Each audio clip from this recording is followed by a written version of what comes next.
My name is Sarah, and as y'all can tell from the title of this review, I'm going to be reviewing something a little different. Today's book review is on I've Been Killing Slimes for 300 Years and Maxed Out My Level by Kitsetsu Morito. Yes, people, I am reviewing a light novel, and actually my very first light novel, so it's kind of exciting. Not spoilers. I give this book or light novel a 3 out of 5 stars. Our main character, Azusa, she died and was reincarnated into a fantasy world as a witch, but she had one request, that she be immortal to live an easygoing life after so much work in her previous life. So she's reincarnated as a witch, goes into a new world, and by the name of the title, she's been killing slimes for 300 years just like as an easygoing life as a witch. But because of that, she doesn't know that her level has gone up, and when people find that out, they're gonna start wanting to challenge her. So she's like, what happened to my easygoing life? I had a lot of fun reading this light novel since it was my first light novel read. Azusa, I think many people can relate to her a lot because she kept thinking about stuff from her past life and thinking, I don't want to repeat those things in this life. So especially when people start interacting with her, she's like, I could feel some things that I would used to say back then that they're doing, so like I don't want them to go through what I went through. The other characters that met Azusa, it was also because either they found out about her level and wanted to challenge her, or they found out about her level and they wanted her to help her with the situation. So again, just like I just wanted to do my easy life, but if I have this power, I guess I'll help y'all. To the point where she's just like, you know what, I'm gonna use this level or my powers to how I can help these people out because I don't like what these bad people are doing. So she finally at the end accepts her level and uses it to its ultimate advantage. I will say the writing style was completely different than I was used to, because there are times where there may be one sentence or two sentences in a paragraph before going on, and one thing that confused me most of the times was when they were reading, because sometimes they wouldn't tell you who was speaking, but because of you getting to know the characters, you kind of figured out their personalities and the way they spoke. So sometimes it was easy to determine who it was, sometimes it wasn't, sometimes I got a little confused. And I think it might have been intentional or it might have been an accident, but I did see a repeated line. I don't know if the author intended for that or not, but I was like really confused as to why that was in there. That was my only little tidbit. It took me again a while to get used to who was speaking, but that quickly, you know, didn't really matter after a while. But all in all, again, I really enjoyed this for my very first light novel. And also from what I heard, Crunchyroll might be adapting it into an anime, so that will be really exciting. If y'all guys want to read about it, I will leave a link down in the description box down below if y'all want to check it out. And that's as far as I can get into non-spoilers. I've Been Killing Slimes for 300 Years and Maxed Out My Level by Kitsetsu Morito. 3 out of 5 stars. Bye, non-spoilers! Spoilers. Now, as I said, Azusa, she was in our world and then she died and was reincarnated into a fantasy world. Well, she didn't get taken out by a truck-kun or anything like that. She just like overworked herself like crazy and died at the age of 27. And when this deity said, you know, I will reincarnate you and I favor women a little bit more, what kind of things would you like? Well, she says immortality, which I was like, I don't think I want the ability of immortality because I don't want to live forever. But she said because she wants to, again, live an easygoing, laid-back life for as long as possible. She wants to live in a nice cottage in a quiet little village, kind of away from the cities or anything, you know, Sound of Music style. And the goddess, the deity, is like, okay, done. And Azusa wakes up in a young witch's body in a fantasy world. She finds out that like basically the only monsters there are slimes, so she easily takes care of some slimes going down to the village. She meets the people, she goes down to the guild where Natalie, who we later meet her descendant, who is also named Natalie, basically tells us what's going on in the world. So we got guilds, we got adventurers. You can trade the gems that you get from the monsters here for cash, which Azusa does to, like, you know, keep her steady income going. And she gets her leveling, and it's like, you know, level 1 and everything. And she's like, you know, okay, I'll just kill slimes, enjoy this easy life and everything. And then it's like 300 years later, and she's not even using her dagger or anything. She's just like, flick, and just collecting the gems and everything, selling it to the guild. She's also helped out the people in the village over the centuries. So they're like, you know, the Witch of the Highlands and, you know, the descendant of Natalie. She's like, hey, have you gotten your ranking as of late? And she's like, nah, it's probably low. I've just been killing slimes. Like, let me check it out. Puts her hand on the plate that determines her level. And they're like, this must be broken. But it's like, she's level 99. Wow. And that's Azusa's go-to line for like this whole light novel saying, I've just been killing slimes for 300 years. Now, of course, she wants Natalie to keep it on the down low because she's fearing that if word gets out, people are going to be expecting things of her, you know. Hey, Miss Witch of the Highlands, I want you to go do this. Hey, Miss Witch of the Highlands, I want you to challenge this. Please, Miss Witch of the Highlands, join our group to go into this dungeon. She does not want that, people. She's been living her nice chill life and she does not want that change. Natalie feels a little conflicted about not telling it, but she's like, please just lie and say it's broken, which she does. But they didn't know that they were not alone because a mouthy adventurer overhears and the rumors start spreading. Azusa thinks that, okay, word's gone out, they'll probably stay within the village. It's not gonna go out to the neighboring villages or anything, you know, just shh. Then the next day, this is like a funny little reoccurring thing where she's like just chilling and everything, and you just hear a knock knock. You're like, someone's at the door. And Azusa goes to check, and it's a couple of adventurers, and they wanted to challenge Azusa to test their strength. And Azusa's like, okay, I'll make a deal with you. If I defeat you, please go about saying this was rumor was a complete lie. I'm just an ordinary witch that knows a thing or two about medicine. And they're like, fine. And she's been she kind of tested out one of her new abilities, and she's like, I don't want to use that because I could probably kill them. So I was like, you know, what do I do? And she sees a girl uses like a whirlwind attack, and she like, you know, counteracts that. She's like, maybe I should try it. And she does the same chance thing, and she does the Chain August blessing off again on them, and she's like, oh my god, even worse. They land in the village, and instead of going around saying, oh, she's the weakest witch, and, you know, we got witnesses seeing how powerful she's, the adventurers like, Lady Azusa, we shall go and get stronger and challenge you once more when we're ready, cha! So that did not work out as planned, and she's like, oh no, there's probably gonna be more of them in the near future. And when I say near future, I'm like, knock knock, next chapter. A dragon shows up named Laika, and she's like, I wish to challenge the great witch of the Highlands. And Azusa's like, great. Azusa, she's trying to also get used to her magic at the same time. So when she's battling Laika, she kind of like, you know, gets mad because I think she like throws an attack and Laika starts backing up and she starts damaging Azusa's house. She's like, my house!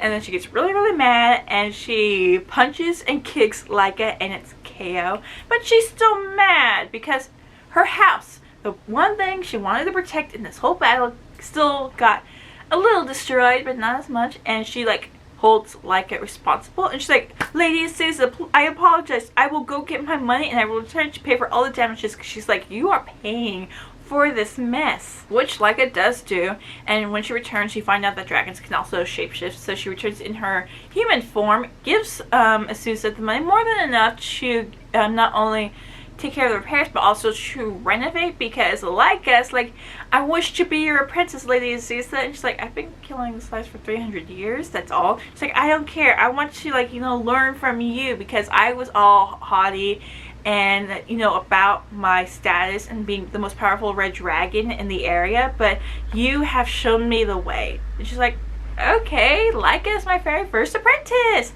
Something did change after these 300 years. By the way, Laika makes good omelets, even though they're like a lot. She's really good at making food, and Azusa's like, oh, this is so delicious. The next knock knock we get is from a young little girl, and Azusa's like, where's your parents? And she's like, I finally meet you, mommy. And she's like, Nani? And by that I mean this young girl, her name is Falfa, and apparently she is a slime spirit. Yeah, you know the slimes that Azusa's been killing and everything? Well, apparently some souls got together to create a slime spirit, but not just one, but two, because Falfa's there to warn Azusa that her younger sister, Shalsha, wants to get revenge on her. So they've been alive for 50 years, and so Shalsha's been training on a specific spell to defeat the Witch of the Highlands. And Falfa's like, I don't want mommy to die, so that's why I came to warn you about Shalsha. And like right when she says that, you get that ha ha ha ha outside because Shalsha's there.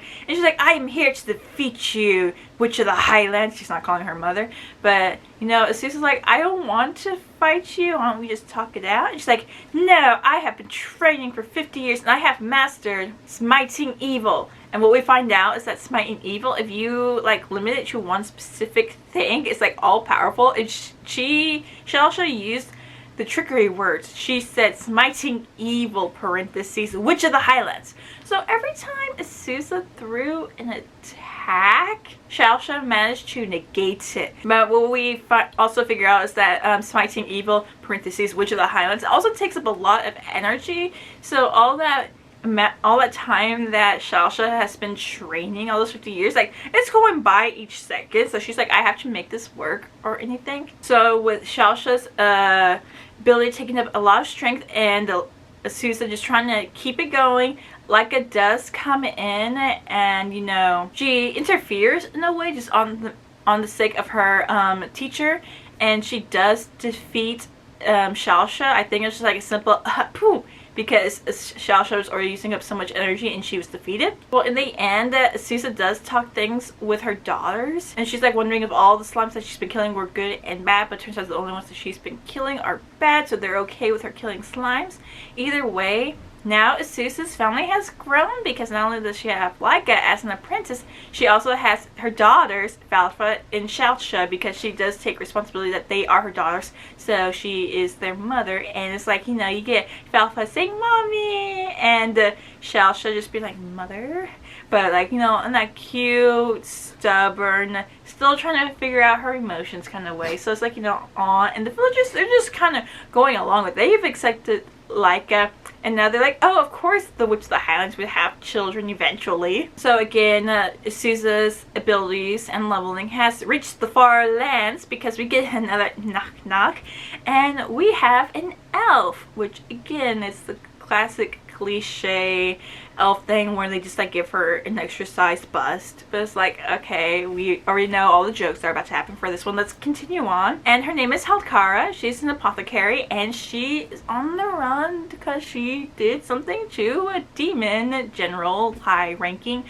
named Beelzebub. Yay, we love name drops. So apparently Halkara made a special alcoholic drink called Nutri-Spirits, and it didn't work out so well with Beelzebub, and she got poisoned. And now not only did the elves kick Halkara out of their forest, but there's like a wanted poster going around for Halkara, and she's like, please, Lady Azusa, Witch of the Highlands, please, can you help me? And Azusa's like, I don't want danger to come to my family, but since we're like so far remote, mostly no one's ever heard of you, so I'll just take you as a fake apprentice, let things calm down, and hopefully like in a certain amount of time people will forget about this and can move on. So she takes Halkara as her fake apprentice. At the same time, again, we see another connection, because for Laika and Azusa, when they were building the house, Laika was like saying, I'm not tired, but that's when Azusa realized she used to say that when she was really tired, but she always wanted to get everything done and probably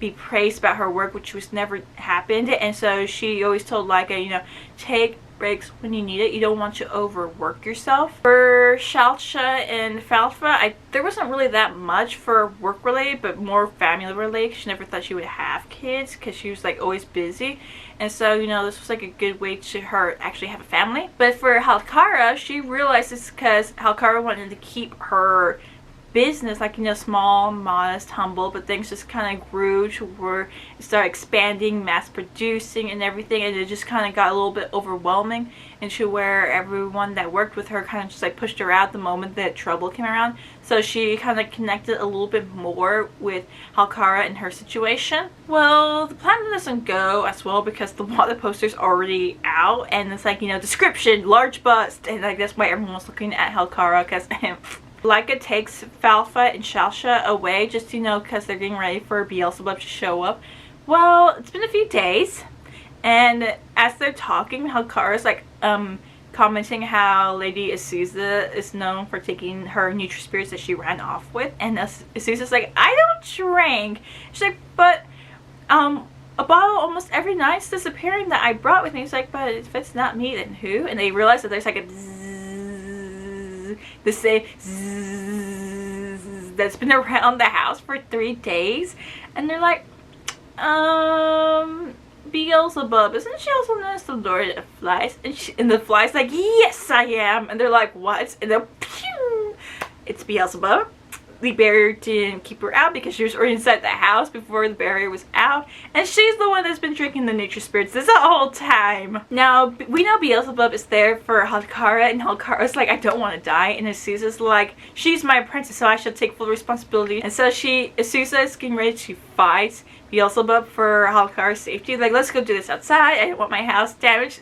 Flashback. Then that's like, a thought occurred to Azusa, like, Beelzebub gets electrocuted, like, you know, a fly. It's like, oh, you have defeated me, Witch of the Highlands. And again, Azusa's like, how powerful are my spells? Because they almost took out Beelzebub. No, seriously, she had to create new spells for healing to specify on demons without harming Beelzebub. So she's like, you know, spell, spell, spell. That's how dangerous her shield was. But after Beelzebub heals and everything, we find out it wasn't the drink that poisoned Beelzebub, because she was just overworking and got exhausted and kind of fainted. But the reason why she was looking for Halkara is also because she really liked nature spirits, and she found out that the owner has stopped mass producing, and that was no wanted poster, it was a search poster. She's like, yeah, I just wanted to find you so you can open up shop again.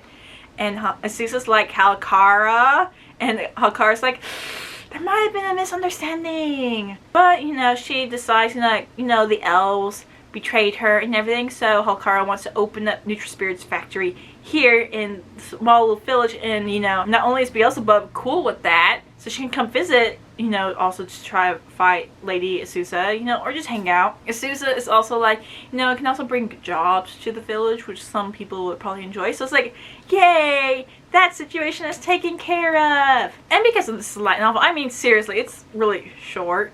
We get close to the end where we are reminded that Laika's older sister, who, you know, the dragons, she's having a wedding, and Azusa asks, like, you know, if it's okay if we come and everything, and Laika is like, yeah, sure, everyone will be completely chill with it. So Azusa, the girls, Halkara, they all go to a dragon wedding! Yay! We meet Laika's family, we meet all the other red dragons, everything is going swell until blue dragons crash the wedding. And apparently, Laika's father is like expecting this, like it's like the norm. If this happened, then sure. If it didn't happen, great, we'll still have a great wedding. But the blue dragons show up, and I am like, okay, I am even like Azusa. I couldn't even pronounce this lady's name, so I kept messing it up. But I was like, really? This is your reason for invading a wedding? Because the dragons really didn't have that big of a good reason to attack the wedding. For example, this was what the leader of the Blue Dragons was saying. The idea of marrying when you're hardly a shade past 300.